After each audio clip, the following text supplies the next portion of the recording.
오늘 우리가 함께 읽은 말씀은 요나서의 마지막 결론의 말씀이자 요나의 아주 적나라한 불평과 하나님의 대답이 충돌하고 있는 장면입니다. 우리 1절 말씀을 보면 참 기가 막힌 문장으로 시작하는데요. 1절 말씀을 함께 읽습니다. 요나가 매우 싫어하고 성내며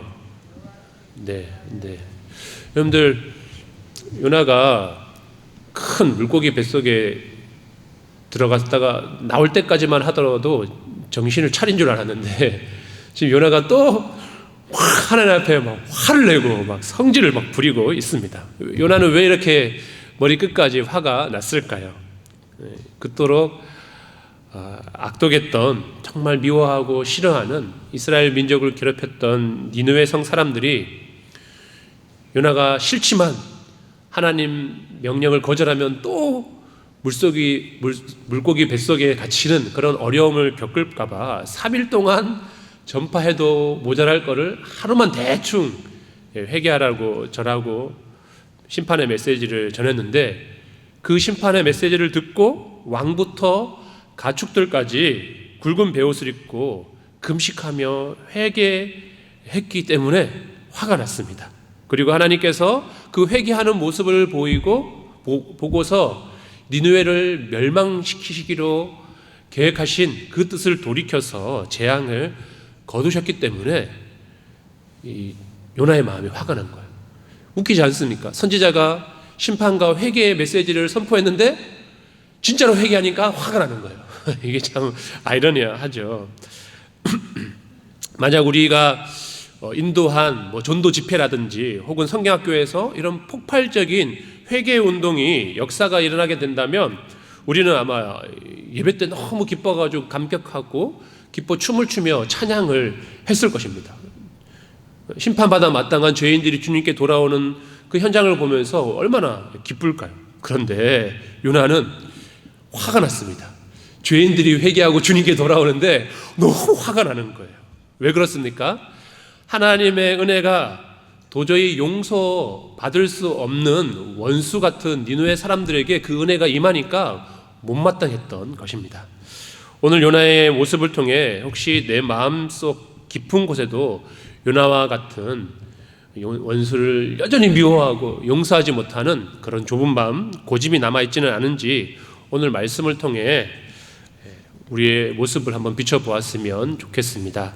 그리고 우리를 향한 하나님의 진짜 마음이 무엇인지, 하나님께서 이 땅 가운데 행하시고자 하시는 주님의 그 마음이 무엇인지 다시 한번 새기고 깨닫는 시간이 되기를 간절히 소망합니다.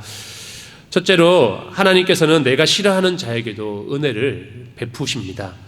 요나는 하나님께서 어떤 분인지 누구보다도 잘 알고 있었습니다. 그의 고백이 어떠한지 한번 2절 말씀을 함께 읽겠습니다. 여호와께서 기도하여 이르되, 여호와여, 내가 고국에 있을 때에 이러하겠다고 말씀하지 아니하였나이까? 그러므로 내가 빨리 다시스로 도망하였사오니 주께서는 은혜로우시며 자비로우시며 노하기를 더디하시며 인애가 크시사 뜻을 돌이켜 재앙을 내리지 아니하시는 하나님이신 줄을 내가 알았음이니이다. 아멘.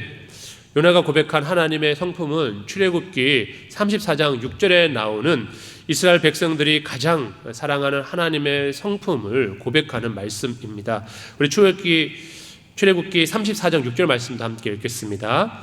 여호와께서 그의 앞으로 지나시며 선포하시되, 여호와라 여호와라, 자비롭고 은혜롭고 노하기를 더디하고 인자와 진실이 많은 하나님이라. 아멘. 여호와 하나님께서는 은혜로우신 분이시고 자비로운 분이시고 노하기를 더디하시는 분, 그리고 인애와 사랑, 헤세드가 크신 분이시다는 것을 요나가 너무나도 잘 알고 있었어요. 그래서 니느웨에 가서 심판의 메시지를 전하라고 했을 때 하나님께서 저 니느웨 사람들을 용서해 주시기로 이미 마음을 먹으셨구나.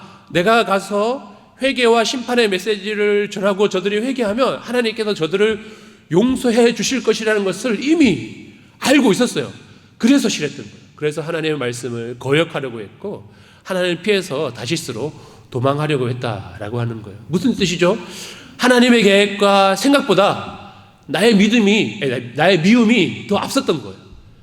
저 니느웨 백성들을 싫어하고 미워하고 멸망당하기를 바라는 그 나쁜 마음이 앞서서 하나님의 마음보다 그 마음이 앞서서 거절하고 도망치려고 했던 것입니다. 그런데 내 뜻대로 되지 않자 하나님의 뜻대로 되자 화가 나는 거예요. 내가 이럴 줄 알았다고. 하나님, 내가 이럴 줄 알았고 그래서 제가 도망간 거 아닙니까? 라고 하면서 화를 내고 하나님을 원망합니다. 참 기가 막히죠. 요나가 지금 하나님의 이 아름다운 성품을 찬양하는 것이 아니라 하나님께서는 왜 자비로우셔가지고 은혜로우셔가지고 저 백성들을 용서해 주냐라고 하면서 원망하고 있습니다. 하나님께서 바로 그런 분이시기 때문에 제가 니느웨로 오지 않으려고 했던 겁니다. 왜 저 원수 같은 놈들에게 은혜를 베푸십니까? 라고 하나님께 대들고 있습니다. 여기서 우리는 인간의 이기성을 보게 됩니다. 우리는 내가 잘못했을 때, 내가 고통당하고 나의 삶에 어려움이 닥쳤을 때는 하나님은 자비로우시고 은혜로우신 하나님, 저의 삶을 굽어 살펴주시고 너무나도 힘든 저를 불쌍히 여겨주세요. 막 하나님의 그 자비하심과 사랑에 막 호소를 하는데, 내가 미워하는 사람, 나에게 상처를 준 사람, 혹은 내가 보기에 자격이 없는 사람에게 하나님께서 은혜를 베풀어 주시고 좋은 일을 주시고 복을 주시면 마음이 그때부터는 불편해지기 시작을 하는 것이죠. 하나님, 저런 사람까지 용서하십니까? 저 사람은 벌받고 망해야 되는 게 마땅한 일인데 그게 정의가 아닙니까? 라고 우리 마음에 어려운 마음이 드는 것이죠. 마태복음 20장에 보면 예수님께서 말씀하신 포도원 품꾼 비유가 나옵니다. 하루에 한 데나리온을 받기로 미리 약속을 하고 난 다음에 아침 일찍 품꾼들을 데리고 와서 포도원에서 열심히 일을 시켰습니다. 그래서 포도원 품꾼이 막 열심히 일을 하는데 시간 조금 지나니까 또 다른 품꾼들이 오고 또 다른 품꾼들이 오고 일 마치기가 1시간이 되는데 1시간 뒤면 일이 마치는데 그때도 또 사람들이 오는 거예요.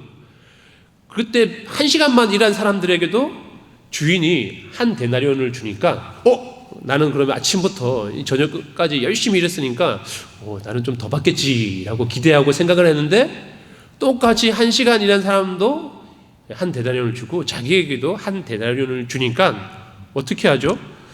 형평성에 어긋난다고 주인을 막 원망합니다. 아침부터 와가지고 이렇게 열심히 일했는데 지금 1시간 일한 그 사람에게도 똑같이 한 데나리온을 주냐고 하면서 막 불평을 하자 예수님께서 어떻게 말씀하시죠? 마태복음 20장 15절 말씀을 우리 함께 읽겠습니다. 내 것을 가지고 내 뜻대로 할 것이 아니냐? 내가 선함으로 내가 악하게 보느냐? 아멘.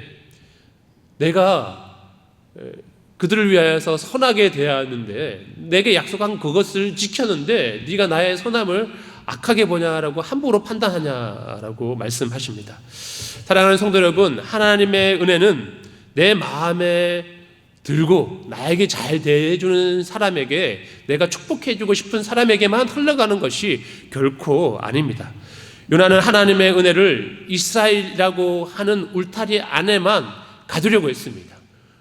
우리 이스라엘의 하나님, 물론 하나님께서 아브라함을 통하여서 이스라엘을 택해서 온 열방의 믿음의 본이 되게 하시기는 하셨지만 하나님의 긍휼하심과 사랑은 이스라엘 안에만 머무는 것이 아니라 온 우주 만물 가운데로 모든 백성에게로 흘러가고 있다라고 하는 것이죠. 그런데 요나는 하나님의 그 큰 사랑은 이해하지 못한 채 그저 우리 이스라엘에만 좋은 것을 주셔야 한다라고 주장을 한 것입니다.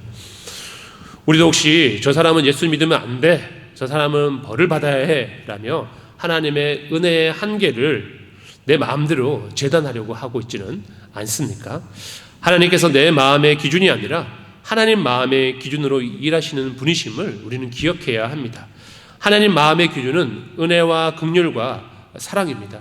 마태복음 5장 45절 말씀도 함께 읽어보겠습니다. 이같이 한즉 하늘에 계신 너희 아버지의 아들이 되리니 이는 하나님이 그 해를 악인과 선인에게 비추시며 비를 의로운 자와 불의한 자에게 내려주심이라. 아멘. 하나님의 은혜와 자비와 긍휼은 선하고 의로운 자에게도 베풀어 주시지만 동일하게 악인과 불의한 자에게도 동일하게 내려주신다라고 하시는 것입니다. 하나님의 사랑과 은혜는 차별이 없습니다. 생각해 보십시오. 우리가 하나님의 은혜를 잊고 사랑을 받았을 그때 우리는 악인이었습니까? 아니면 선인이었습니까? 하나님께서는 우리가 악한 그때 우리를 은혜를 내려주셔서 선한 자리에 나오도록 인도하여 주십니다. 그 하나님의 긍휼과 은혜가 아니었다면 우리는 여전히 악한 것에서 방황하고 있었다라고 하는 것입니다. 내 생각 안에 하나님의 은혜를 가둬서는 안 됩니다. 주님은 온 열방이 모든 죄인이 회개하고 주께로 돌아오기를 원하신다라고 하는 것입니다. 두 번째, 하나님께서는 죄인이 회개하고 돌아오기를 간절히 바라고 원하시고 그것을 기뻐하십니다.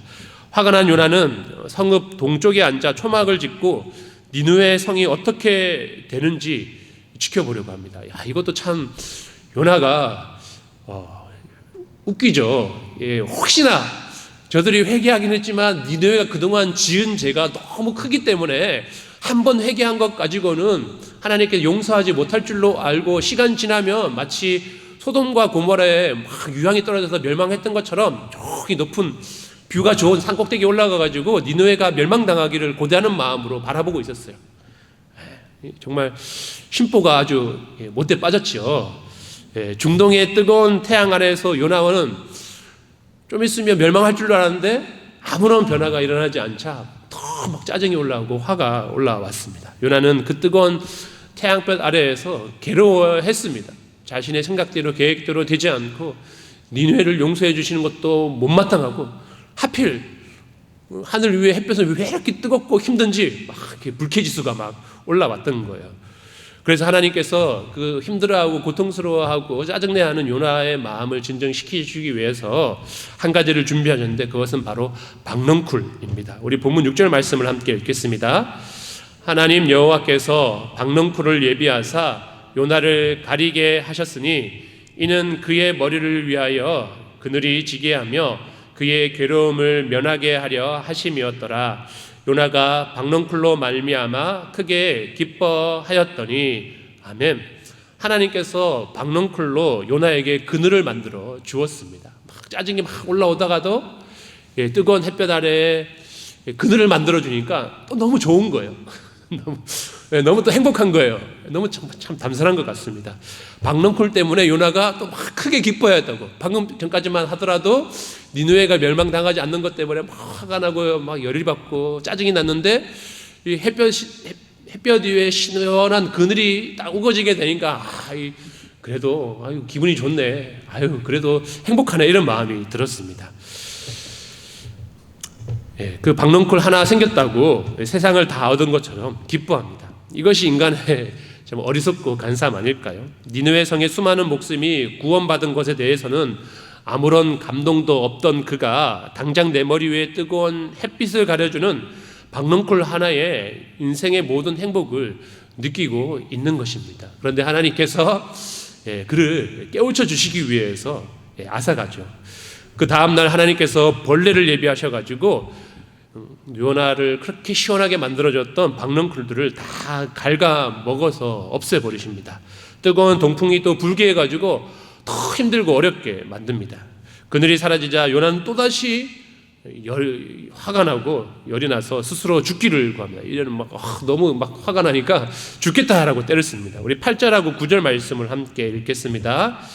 해가 뜰 때에 하나님이 뜨거운 동풍을 예비하셨고 해는 요나의 머리에 쪼임에 요나가 혼미하여 스스로 죽기를 구하여 이르되 사는 것보다 죽는 것이 내게 나으니이다 하니라.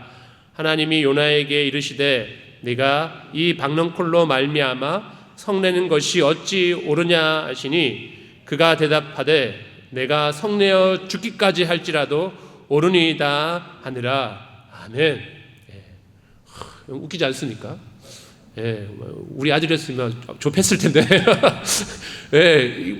하나님한테 막 대들어요. 그 박넝쿨 하나 없앴다고 내 성내는데 죽기까지도 제가 옳습니다라고 하면서 이 정도 되면 요나가 막 나가자고 하는 거죠. 이때 하나님께서 요나의 가슴을 찌르는 그런 질문을 던집니다. 우리 10절 11절 말씀을 함께 읽습니다. 여호와께서 이르시되 내가 수고도 아니하였고 재배도 아니하였고 하룻밤에 났다가 하룻밤에 말라버린 이 박넝쿨을 아꼈거든 하물며 이 큰 성읍 니느웨에는 좌우를 분별하지 못하는 자가 12만여 명이요 가축도 많이 있나니 내가 어찌 아끼지 아니하겠느냐 하시니라. 아멘. 요나의 관심은 아주 자기 중심적인 것이었어요. 그 박넝쿨 하나가 나를 시원하게 해준 것 때문에 기뻤고 그것이 없게 되자 화가 나고 하나님 앞에 대들면서 그의 중심은 하나님보다 자기의 마음, 자기의 기분이 먼저였습니다. 내게 이익을 주느냐, 나를 편안하게 해주느냐, 그것이 요나의 온 관심사였습니다. 반면 하나님의 관심은 어디에 있었죠? 하나님께서는 니느웨 성의 12만 명의 영혼에게 관심이 있었습니다. 요나는 스스로 애써서 수고해서 그 박넝쿨 그늘을 만들어낸 것도 아닌데 그것이 없어지니까 아까워하고 화가 나는데 이 12만여 명의 죄인들 죽어가는 영혼들은 하나님께서 그들의 주인이시고 그들 역시 이 땅 가운데 오게 하신 분이 하나님이세요. 그 많은 주님의 자녀들이 죽어가는 것에 대해서 하나님 가슴 아파하시고 안타까워하셨던 그 주님의 그 마음을 하나님께서 요나에게 일깨워 주셨습니다. 하나님께서 친히 창조하시고 돌보신 수많은 영혼들이 멸망하는 것에 대해서 요나는 눈 깜짝하지도 않았지만 그 하나님의 마음을 깨닫게 해주심을 통하여서 잃어버린 영혼들을 향하여서 눈물 흘리시고 안타까워하시고 가슴 치시는 환해하는 그 자신의 마음을 보면서 하나님의 마음을 조금이나마 요나는 알 수 있었습니다. 우리의 시선은 지금 어디를 향하고 있습니까? 요나처럼 일주일 동안 삶의 자리에서 내 사업이 조금 흔들리고 내 건강에 이상이 생기고 내 자녀가 기대에 못 미치는 등 내 삶의 박넝쿨이 조금만 시들면 우리는 하나님께서 나를 버리셨다라고 생각하고 잠을 이루지 못하고 분노하는 것이 우리의 모습은 아닌지 돌아보았으면 좋겠습니다. 하지만 정작 바로 내 옆자리에 내 일터에서 심지어 내 가족 중에서도 예수님을 알지 못한 채 영혼이 메말라 죽어가는 이들을 보면서 단 한 번이라도 애끓는 눈물을 흘려 보셨습니까? 누가복음 15장 7절 말씀을 우리가 함께 읽겠습니다.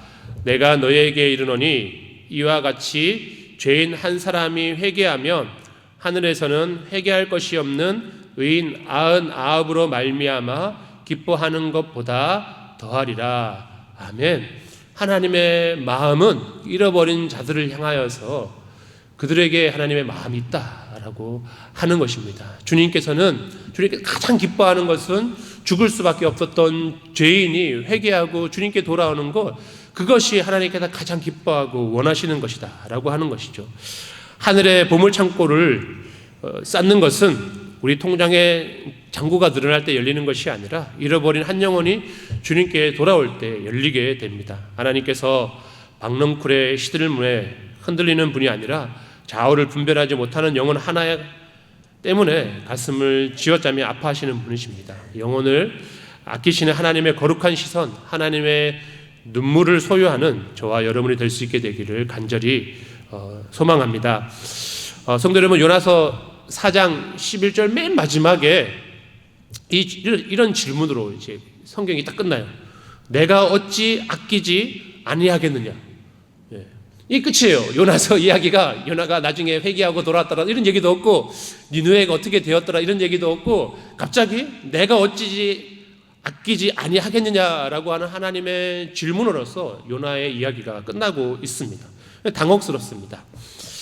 이처럼 요나는 그냥 열린 결말로 막을 내립니다. 왜 이 질문을 끝으로 말씀이 결론을 맺을까요? 이 질문은 구약시대의 요나에게만 해당하는 말씀이 아니라 오늘날 이 시대를 살아가는 저와 여러분을 향한 우리 활빈교회를 향한 하나님의 질문입니다.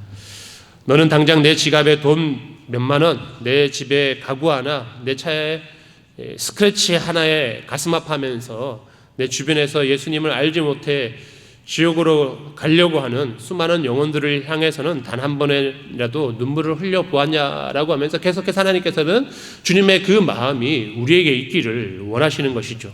좌우를 분별하지 못하는 저 수많은 영혼들을 내가 어찌 아끼지 않겠냐라고 우리를 일깨워주고 있습니다. 우리는 삶의 자리로 돌아가면 분주하게 살아가다 보면 당장 눈앞에 있는 것에 마음을 빼앗겨가지고 자꾸 이것을 잊어버려요. 잃어버린 영혼들을 향해 눈물을 흘리시고 안타까워하는 그 주님의 마음을 잊어버린 채 내 이웃에게는 무관심하고 그저 나의 삶, 눈앞에 있는 삶에 그것만 바라보면서 그것이 잘 되기만 바라보면서 살아가다가 주님의 마음을 잃어버릴 때가 너무 많이 있다라고 하는 것이죠. 디모데전서 2장 4절 말씀을 함께 읽습니다. 하나님은 모든 사람이 구원을 받으며 진리를 아는 데 이르기를 원하시느니라. 아멘. 하나님의 마음은 언제나 잃어버린 영혼들을 향해 있고 그들이 주께 돌아오기를 원하십니다. 우리는 나만의 박넝쿨을 짓고 그 속에서만 나만 복받으면 돼, 우리 가정만 평안하면 돼, 우리 교회만 은혜로우면 돼라는 좁은 울타리를 치는데 이것을 벗어나야 합니다. 하나님께서 오늘 그 울타리를 부수고 나와 저 성벽 너머에 죽어가는 세상을 바라보라라고 말씀하고 있습니다. 하나님께서는 죄인들을 너무나도 아끼시는 분이십니다. 얼마나 아끼셨는지 그 아들 독생자 예수님까지 우리를 위해서, 죄인들을 위해서 보내셔서 십자가에 못 박혀 죽게 하시면서 우리를 구해주셨습니다. 사랑하는 성도 여러분, 이제 우리의 뜻과 고집은 내려놓읍시다. 요나의 좁은 마음을 버리고 잃어버린 영혼들을 향한 하나님 아버지의 마음을 품읍시다. 이번 한 주간 삶의 자리로 나아갈 때 내 눈에 보기 싫은 사람, 나에게 상처를 준 사람마저도 내가 어찌 아끼지 않겠느냐라고 하는 주님의 이 질문의 말씀을 기억하면서 하나님의 시선으로, 하나님의 마음으로 그 사람들을 대할 수 있게 되기를 바랍니다. 주님의 사랑과 복음을 전하는 진짜 주님의 제자들이 되기를 주님의 이름으로 간절히 축복합니다.